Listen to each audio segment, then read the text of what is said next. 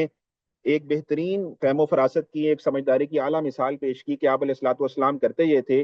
کہ اس دور میں، یعنی کہ جو ابھی دور چل رہا ہے مدنی دور، اس میں نبی علیہ الصلوۃ والسلام جب ارد گرد کی مہمات کرتے تھے تو وہاں پر اگر لڑائی نہیں بھی ہوتی تھی نا، تو ان علاقے والوں سے، جو وہاں کے لوکل علاقے والے قبائل ہوتے تھے، ان سے صلح نامہ کر لیا کرتے تھے. یعنی ان کو کچھ شرائط پہ طے کر لیا کرتے تھے کہ اس قسم کی شرائط ہوتی تھی کہ اگر مستقبل میں کوئی ایسا معاملہ آ جائے کہ کفار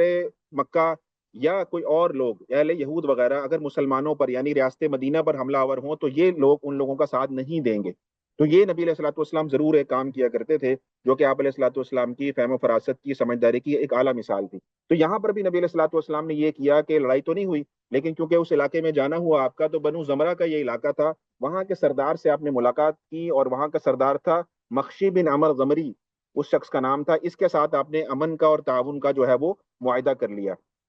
تو یہ وہ غزوہ تھا جس میں یہ معاملات جو ہے وہ پیش آئے. تو بنو زمر سے اس غزوے کے اندر جو ہے وہ نبی علیہ الصلوۃ والسلام نے صلح کر لی. یہ ہم نقشہ دیکھ رہے تھے، ساتھ ساتھ اس کو مزید تھوڑا سا دیکھ لیتے ہیں. یہ میں نے آپ کو بتایا تھا کہ یہ سارے مدینہ منورہ سے جتنے ایرو نکل رہے ہیں گرین کلر کے، یہ سارے غزوات ہیں نبی علیہ الصلوۃ والسلام کے. ہم ایک ایک کر کے انشاءاللہ ان کو ڈسکس کریں گے. ابھی ہم اس ریڈ ایرو کو ڈسکس کر رہے ہیں. یہ وہ ودان کا علاقہ ہے جو کہ ابوا کے قریب ہے، یہیں ابوا کا علاقہ بھی ہے. اور یہاں پر نبی علیہ الصلوۃ والسلام نے یہ مہم جوئی فرمائی، اور سب سے پہلے غزوہ ابوا یہ جو ہے وہ نبی علیہ الصلوۃ والسلام کا پہلا غزوہ ہوا ہجرت کے تقریباً 12 مہینے کے بعد. تو یہ ودان کا علاقہ ہے. ودان کے علاقے کے حوالے سے میں آپ کو تھوڑا سا اس حوالے سے اپڈیٹ کر دوں کہ ودان اصل میں لفظ ود سے ماخوذ ہے. ودن کہتے ہیں محبت کو عربی کے اندر. تو ودان جو علاقہ ہے یہ مکہ اور مدینہ کے درمیان ایک علاقہ ہے، اور ابوا سے تقریباً یہ 13 کلومیٹر کے فاصلے پر موجود ہے. اور یہاں پر ایک اور علاقہ ہے جحفہ بھی ہے، جو کہ یہاں سے تقریباً 100 کلومیٹر ہے یہاں پہ. تو یہاں پر زیادہ تر جو قبائل آباد تھے وہ بنو زمرہ کے تھے، بنو غفار کے تھے، اور بنو کنانہ کے تھے. یہ قبائل یہاں پر آباد تھے. اور ایک صحابی ہیں حضرت صعب، سعد سے ہے، حضرت صعب بن جسامہ رضی اللہ تعالیٰ، ان کا تعلق اس قبیلہ بدان سے تھا. اور جس طرح میں نے آپ کو بتایا کہ ابوا یہ وہ جگہ ہے جہاں پہ رسول اللہ صلی اللہ علیہ وسلم کی والدہ ماجدہ مدفون ہے، اور آپ نے اس کے قریب پڑاؤ ڈالا، اس لیے اس کو غزوہ ابوا بھی کہا جاتا ہے اور غزوہ بدان بھی اس کو کہا جاتا ہے. اس کے بعد آتے ہیں دوسرے غزوے کی طرف، وہ ہے غزوہ بوات. غزوہ بوات کے نام سے ہے. اور غزوہ بوات کا جو واقعہ ہے یہ بھی 2 ہجری میں، لیکن ربیع الاول کے مہینے میں یہ غزوہ جو ہے وہ پیش آیا تھا. اور اس غزوے میں نبی علیہ الصلوۃ والسلام نے تقریباً 200 صحابہ کی جماعت کے ساتھ یہ غزوے کا سفر فرمایا تھا، اور بوات کے علاقے کی طرف آپ نے روانگی فرمائی تھی. تو یہاں پر بھی ترتیب یہ تھی کہ قریش کا ایک تجارتی قافلہ تھا، نبی علیہ الصلوۃ والسلام ان کو اقتصادی طور پر جو ہے وہ ضرب لگانا چاہتے تھے، اس لیے آپ علیہ الصلوۃ والسلام نے اس قافلے کی طرف جو ہے پیش قدمی فرمائی تاکہ اس قافلے کو نقصان پہنچایا جائے. لیکن یہاں پر بھی وہ قافلہ جو تھا وہ وہاں سے ان کے پہنچنے سے پہلے ہی روانہ ہو چکا تھا، اس لیے یہاں پر بھی کوئی کسی قسم کا آمنا سامنا نہیں ہوا کفار کے ساتھ، اور کسی قسم کی جنگ و جدل کی کیفیت پیش نہیں آئی. اس غزوے میں جو جھنڈا تھا اس کا رنگ بھی سفید تھا، جس طرح پچھلے غزوات کے اندر تھا. اور یہ جھنڈا جو تھا اس دفعہ حضرت سعد بن ابی وقاص رضی اللہ تعالیٰ عنہ نے اٹھا رکھا تھا. حضرت سعد بن ابی وقاص رضی اللہ تعالیٰ عنہ نے اس کا جھنڈا اٹھا رکھا تھا. تو یہ جو بوات کا علاقہ ہے،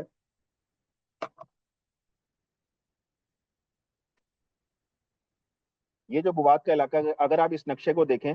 تو یہ ریڈ ایرو ہے، اور یہ بوات کا تقریباً علاقہ ہے، اور یہ رضوہ کے علاقے کے ایک قریب ہے. اصل میں یہ جو بوات ہے اور رضوہ ہے یہ 2 پہاڑوں کے نام ہیں. یہ 2 پہاڑ تھے اصل میں، اس وجہ سے ان کو یہ کہا جاتا ہے. اور یہاں پر ایک قبیلہ آباد تھا، اس کو کہتے تھے جوہینہ.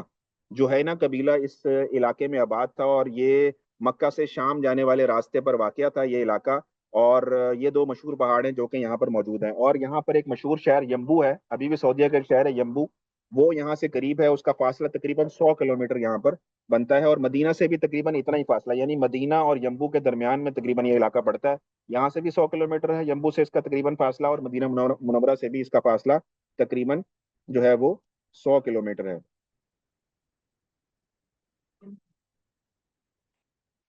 تو اس واقعے میں بھی کوئی، اس غزوے میں بھی کوئی لڑائی وغیرہ کی نوبت تو پیش نہیں آئی، اور وہ قافلہ یہاں سے جا چکا تھا. تو نبی علیہ الصلوۃ والسلام نے یہاں سے